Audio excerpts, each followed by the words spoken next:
Hey, what's up, Gacha Gang? Kawaii50 here with a first impressions for My Hero Academia, The Strongest Hero. This is the new My Hero Academia Gacha game that launched very recently on NA, and with My Hero Academia being like one of the most popular things to exist right now, I felt it was prudent that I ended up taking a peek at this game because I myself do also like My Hero Academia. So we're going to go over some of the basic stuff in the game, show off some gameplay, and see what this is all about. I've been playing for a few days, so hopefully that is a good enough impression. And really, it should be. So let's kick this off by taking a peek at how you develop your characters first and foremost, and this actually does give me an opportunity to show off the character models. Because one thing I can definitely say right out the gate is that this game looks very pretty. It looks pretty in the trainings, it looks pretty when you're fighting, it looks pretty just when you're wandering around the city, pretty all around. So on graphics, this is already looking pretty good. Now to level up your heroes, you've got, of course, upgrading your resonance and your affinity. Your upgrading, you go through a little piece here where your character eats a bunch of food, ends up doing some training, anything they can in order to become a stronger hero. Cute little cutscene will play, and then your character will advance a little bit. This resonance system over here is another important way to get your character stronger. This is how you go ahead and up them in rarity. As you can see, I've got my Kaminari here at almost full rarity, and I really want to get him up there because he's been pretty good for everything that I've been playing through the game. You get these through character shards, which we'll talk about character shards when we get to the gacha section. So just keep character shards in mind for now. Your characters, of course, all have multiple skills available to them that all actually play really well off of how their quirks are designed. Of course, you can take a look at Kaminari here. He's got the ability to go ahead and chain lightning. He's got the ability to do an AoE attack around his body by releasing lightning, and he can, of course, call down a thunderbolt as some of his main attacks. Every character has a different ultimate ability. You can see Kaminari's, this is 1.3 million volts of electricity. Nice little cutscene will play. You'll probably see that in the combat section of this video, and you get to do Snitch. Actually, wait, we can go ahead and just show it right now. So yeah, cute little cutscene plays, your character does a bunch of damage, you'll see a damage tally counter, and then There is, of course, an equip system in this game as well, with you pulling cards from a separate gacha to imbue your characters with different passive effects. Of course, you can see here, we're looking at basic passives. There are, of course, higher rarity cards that you can use as active effects, where you call in other heroes, like, for example, with Heavy Strike here. Unfortunately, only have one, so we kind of just got to deal with that. And every character on top of that, of course, has a talent tree as well, where you're able to unlock different passive boosts that end up affecting all of your abilities. You get a basic boost that's normally affected to dodging, and then every single secular tree leads to ultimate abilities. Like this, for example, where enemies take additional splash damage. The effects hidden in the talent trees seem to be more about utility and about buffing up your abilities rather than giving your characters brand new abilities. Barring the passives that you saw on one of the previous pages tied to rarity, if a character has abilities, that's what you get out of the box. Talents are just making them better. So let's start by taking a peek at combat, starting with my main team that I'm using right now. I've got, of course, Ochako Uraraka, who you can get if you give the game 99 cents. Really up to you if you want to do that. I've got her at S rank. I've got Kaminari and Su. Kaminari? Kirishima? They both start with K's. It's fine. So this right here is the general gameplay loop that you are going to see when it comes to solo play.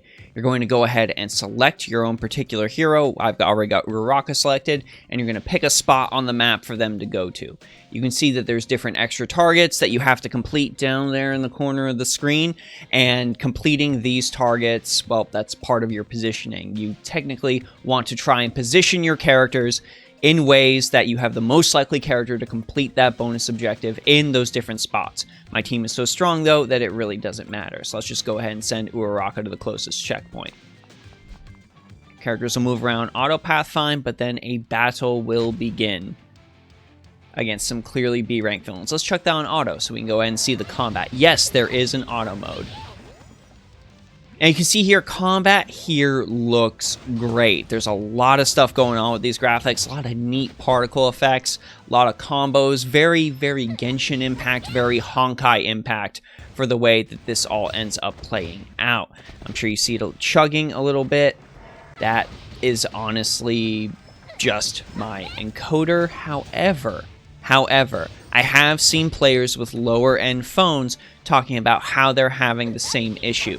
What you need to keep in mind with this game is it is a very high performance game. It requires some pretty big hardware. So if you've got a lower end or older phone, odds are you're going to see a little bit of stuttering, you're going to see a little bit of issues. This game is also an incredible battery hog. It will drain your battery like there is no tomorrow. So I totally recommend, if you have the opportunity, go ahead and keep your phone plugged in while you are playing this.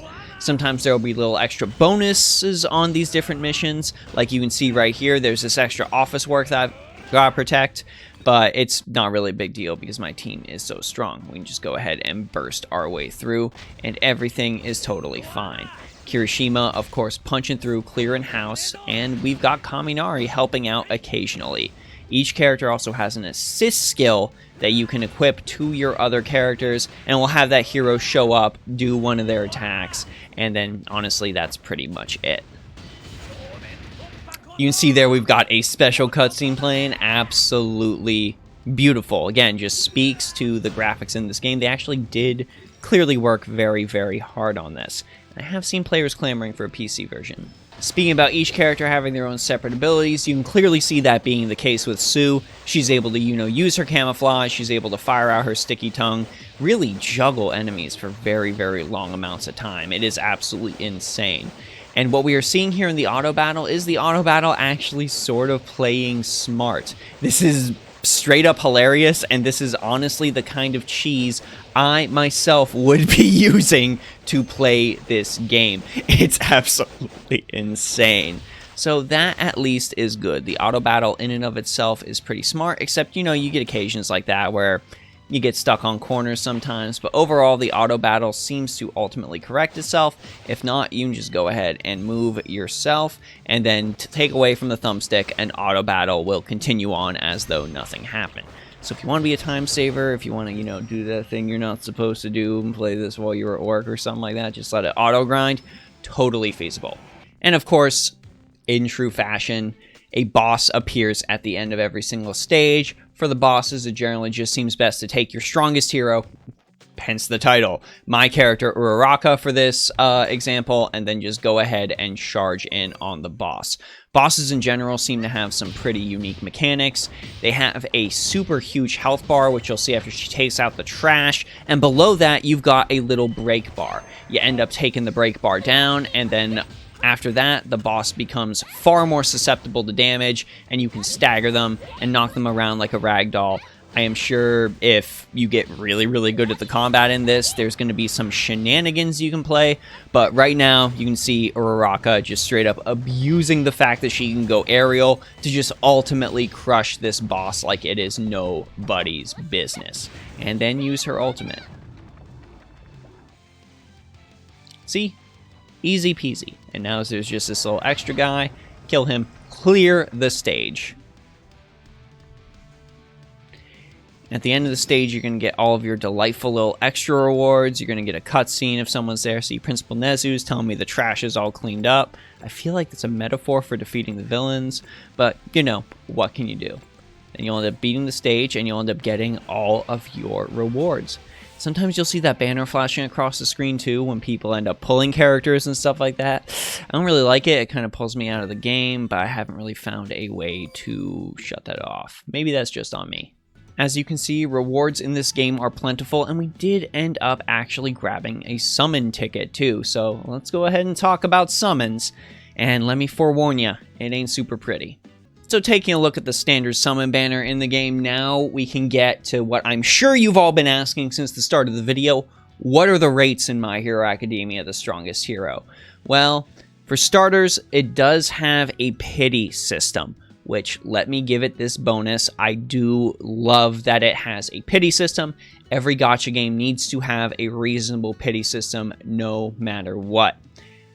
Every 10 attempts, you get a character. Every 30 attempts, your character is guaranteed to be rank A or better. And every 100 attempts, you are guaranteed to get a rank S character. But then we start to get into the drop rates. And remember, if you draw a character, it resets the pity for guaranteed to get a character. But, as you can see I have here on the side, I've made 8 out of 10 attempts to get a character, haven't gotten a character, that's still counting. But my rank A attempts from me last pulling my Uraraka copy have also reset. However, pulling that Uraraka copy did not reset my rank S character attempts. So that is honestly fantastic. That is a good boost to a pity system. What you're probably not going to like is looking at the actual rates. So you can see the chance to get an S rank character is about 1.2%. I'm sure FGO veterans aren't going to be deterred by this, but it is a thing to keep in mind. A rank characters have a 3% rate, and B rank characters have a 4% rate. But the vast majority of the time, you're going to be pulling that 91.8%, which is memory shards. Yes, those memory shards I was talking about to level up characters, that is mostly what you're going to be getting from the gacha. Let's see what we get from the gacha now.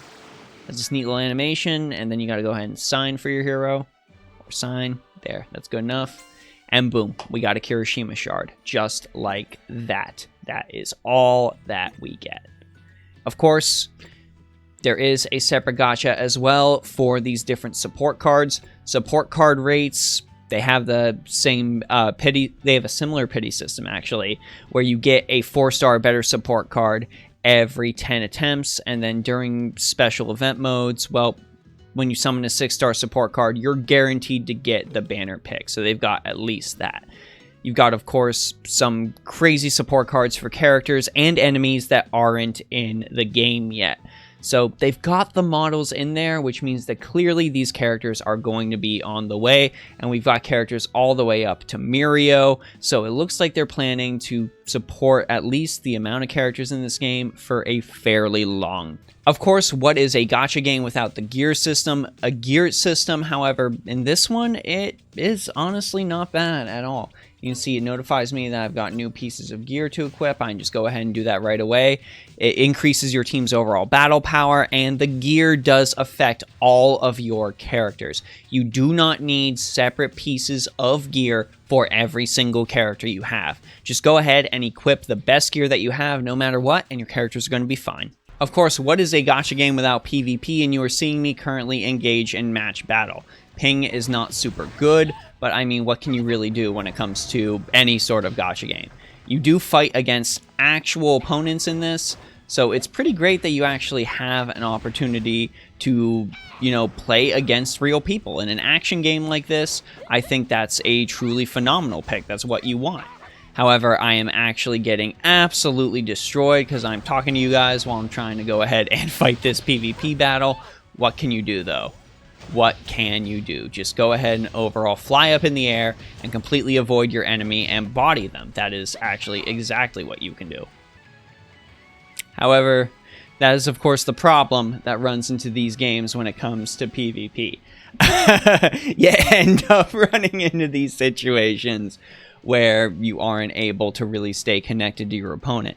And I wish I could say this was an isolated incident, but I'm glad this popped up in the video, because even though the PvP on surface level seems really, really good, pretty much every single match I've ended up encountering has sort of ended up like this. Somebody is disconnected, and I've either gotten a loss or I've gotten a victory. But wait, there is also another type of asymmetric PvP, which I'm going to go ahead and buy around now to show you. And it is called the Super Co-op Battle. It is a simple arena-style version of PvP.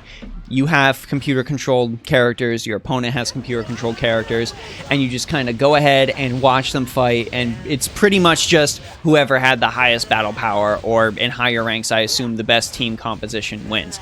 This is it. You just go ahead, you sit there, you watch this, and then you just bask in sweet, sweet victory because you chose to pick Uraraka. Now, there are, of course, different things I didn't look at. There's a couple of different time trial events you can do. There is an alliance system, which I haven't really found an alliance yet.